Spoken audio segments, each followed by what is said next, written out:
إن الحمد لله نحمده ونصلي على رسوله الكريم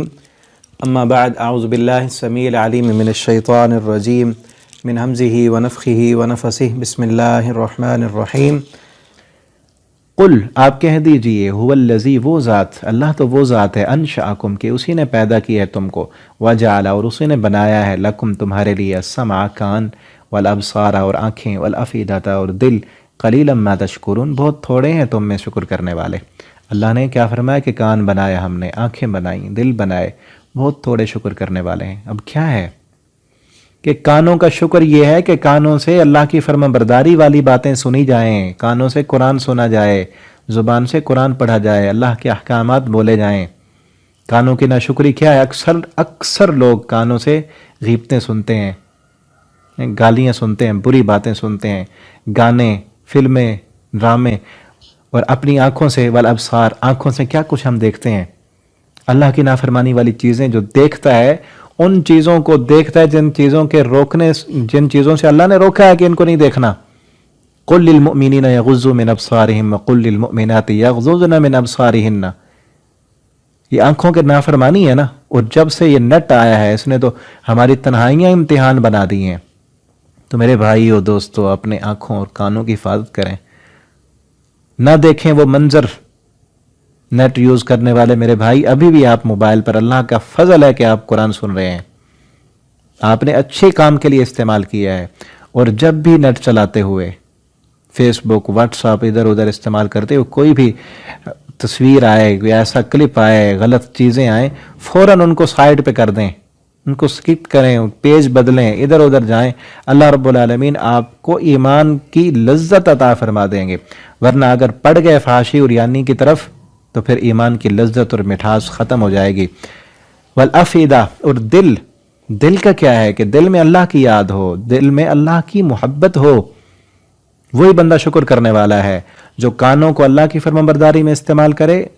آنکھوں کو اللہ کی فرما برداری میں استعمال کرے، اور دل میں، اس کے دل میں ایمان ہو، اللہ کی پہچان ہو، اس کے دل میں اللہ کی توحید ہو، اور سب سے زیادہ محبت اس کے دل میں اللہ کی ہو۔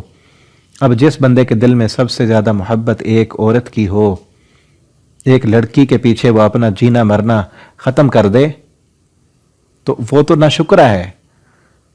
اس کا دل کسی اور طرف لٹکا ہوا ہے۔ اور اسی طرح کسی عورت، کسی لڑکی کے دل میں اگر غلط محبت ہے، ناجائز محبت ہے، ناجائز تعلقات ہیں، آج کل کتنا بہت دور ہو چکا ہے ہمارا معاشرہ، تو اس لیے ہمیں چاہیے کہ ہم راہ حق پر آئیں، اپنے دلوں میں سب سے زیادہ محبت اللہ اور اس کے رسول کی ہو، دنیا کی محبت نہ ہو۔ قلیلا ما تشکرون، اسی لیے اللہ فرماتے ہیں بہت تھوڑے شکر کرنے والے ہیں۔ اللہ تعالی ہمیں بھی اپنے قلیل بندوں میں شامل فرما دیں جو اللہ کا شکر کرنے والے ہیں۔ قل آپ کہہ دیجئے هو الذی، اللہ تو وہ ذات ہے، ذرأکم کہ جس نے پھیلایا تم کو، فی الارض زمین میں، وَإِلَيْهِ تُحْشَرُونَ اور اسی کی طرف تم سب نے اکٹھے ہو کر جانا ہے۔ اسی نے زمین میں پھیلا دیا اور پھر وہ اکٹھا بھی کرے گا سب کو قیامت کے میدان میں۔ وَيَقُولُونَ اور وہ لوگ کہتے ہیں مَتَىٰ هَٰذَا الْوَعْدُ کب ہے یہ وعدہ، یہ قیامت کا وعدہ جو اب آپ کرتے ہیں، یہ کب آئے گی قیامت؟ ان کنتم صادقین، اگر آپ سچے ہیں تو بتائیں۔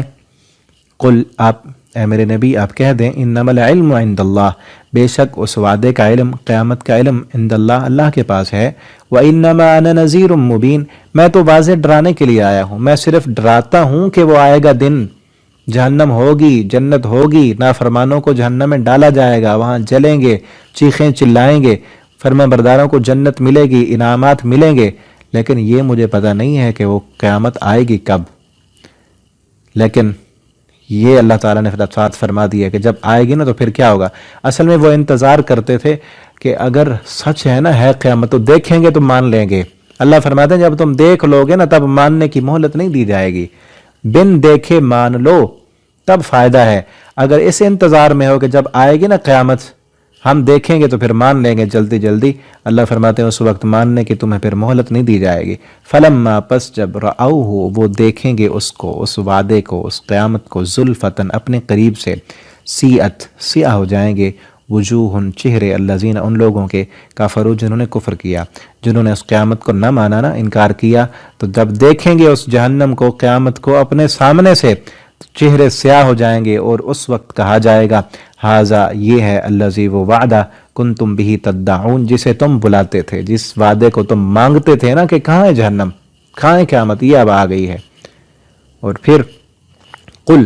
اے میرے نبی آپ ان سے کہہ دیں ارأیتم ذرا دیکھو تم ان اہلکنی اللہ اگر ہلاک کر دے مجھے اللہ ومن اور ان بندوں کو معی جو میرے ساتھ ہے، اور رحمنا یا اللہ ہم پر رحم کرے، فمن پس کون ہے یجیرو جو بچائے الکافرین کافروں کو من عذاب علیم دردناک عذاب سے۔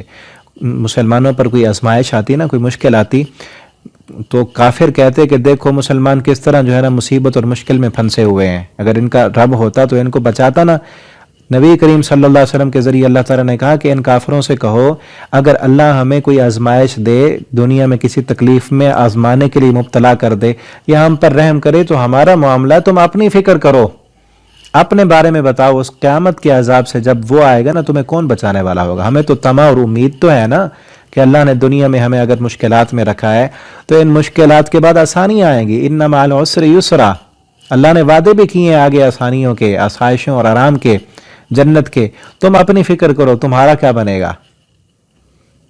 قل آپ ان سے کہہ دیں هو الرحمن وہ رحمان ہے، آمنا به ہم ایمان لائے اسی پر، وعلیہ توکلنا اور اسی پر ہم نے بھروسہ کیا، فستعلمون پس ان قریب تم جان لوگے، من ہوا کون ہے وہ، فی ضلال مبین جو واضح گمراہی میں ہو۔ قل آپ ان سے کہہ دیں ارائیتم کیا دیکھا تم نے ان اصبح ماؤکم غورا اگر ہو جائے تمہارا پانی، ماؤکم تمہارا پانی، غوراً گہرا، اگر تمہارا پانی زمین کی گہرائیوں میں چلا جائے، فمن تو پس کون ہے یأتیکم جو لائے تمہارے پاس، بماء معین بہتا ہوا پانی، یہ پانی ہی اگر اللہ تعالیٰ اسے کھارا کر دیں، کڑوا کر دیں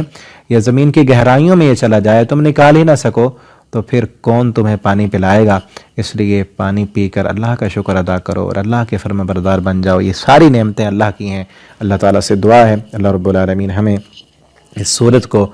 روزانہ جو ہے تلاوت کرنے کی توفیق عطا فرمائے، اور اس کے معنی اور مفاہیم جو ہم نے پڑھے اور جو